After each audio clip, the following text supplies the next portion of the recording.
Atra esterni ono thelduin, Shur'tugal. My name is Will of the Lore, and welcome back to the world of Eragon. Today we're delving into the shared ancestry of some of our favorite characters, Eragon, Roran, and even Murtagh. Join us as we uncover the legacy of the bold King Palancar, the visionary leader whose ambition shaped the fate of Alagaesia.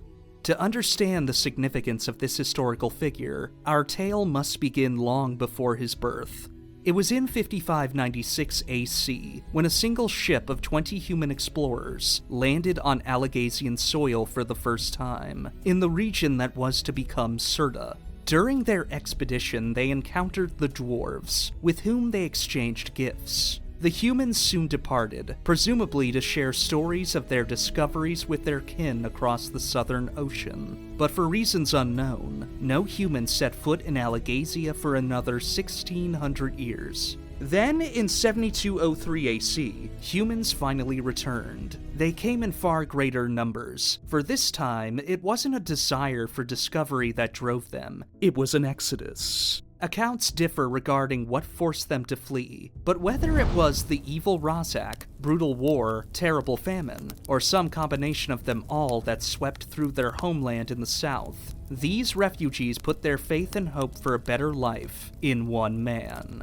Their leader, King Palancar of the Broad Rings. The fleet had initially intended to colonize Shur'tugal, the fertile southern plains their forebears had discovered a millennia ago. However, Palancar's plans were thwarted by a mighty gust of wind, redirecting him into open sea. Upon regaining sight of land, he found himself facing the imposing mass of mountains we know today as the Spine. Undeterred, he pressed onward, searching for a pass that would grant them entry into Alagaesia, while along the way establishing the town of Kawasta. Ultimately, they discovered an elven city nestled amidst the peaks, a city which later became known as Tiram. Upon meeting with the elves, Palancar learned about the territorial divisions among them, the dwarves, and the dragons. Impressed and somewhat intimidated by the power displayed by the elves and their riders, Palancar acquiesced to their terms. The humans would be allowed to settle in Alagaesia, but only in unoccupied territories. Thus it was that Palancar and his people roamed Alagaesia for several years, until they discovered an immense valley.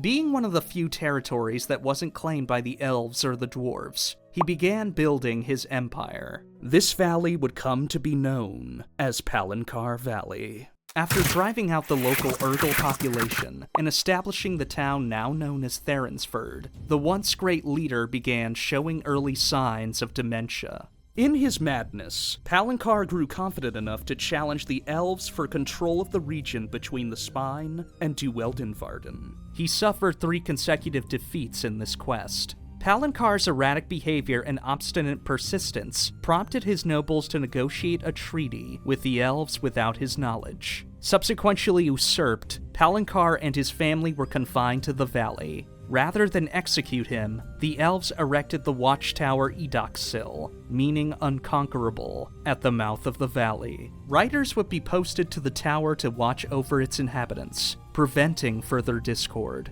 The turmoil caused by Palancar's madness influenced the elves' decision to induct humans into the Rider Order, making them the first species to be included after the initial pact. It was reasoned that with their fates bound together, never again would these species clash, just as the Blodrin had done for the elves and dragons before. While Palancar's era was at an end, the humans he led across the sea were not set back by their first king's diplomatic failings. They continued to spread throughout the land, making a permanent mark on the history of Alagaesia, both positive and negative.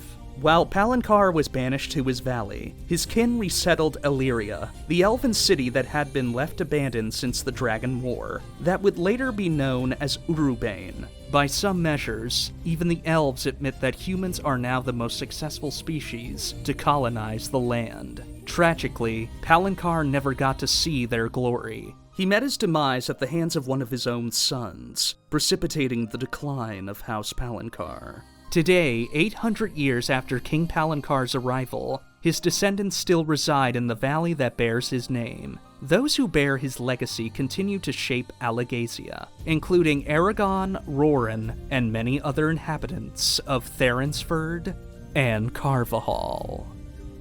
Thank you for watching our deep dive into King Palancar. If you enjoy this content, please remember to like and subscribe, and let me know what topics you'd like to see covered next in the comments. I would like to take this opportunity to thank the individuals who made this video possible. First, a heartfelt thank you to my fellow co-writers and editors. Hello, my name is 99, Dense Brilliant, and Jasper. Your support and guidance have been invaluable. Next, I want to express my gratitude to the talented artists who brought the story of King Palancar to life with their incredible artwork and special effects. If I mispronounce any names, please forgive me.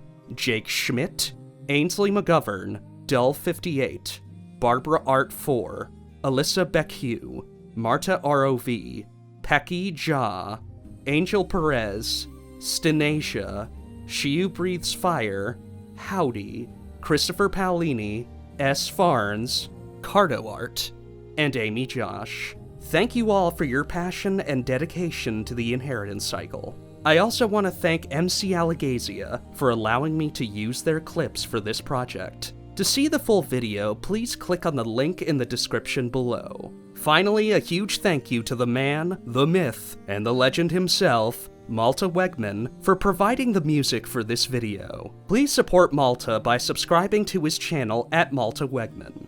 That wraps up today's video. I'll see you next time as we continue to explore the world of Eragon. Say on our sweater dar Sitya Havas. May your sword stay sharp.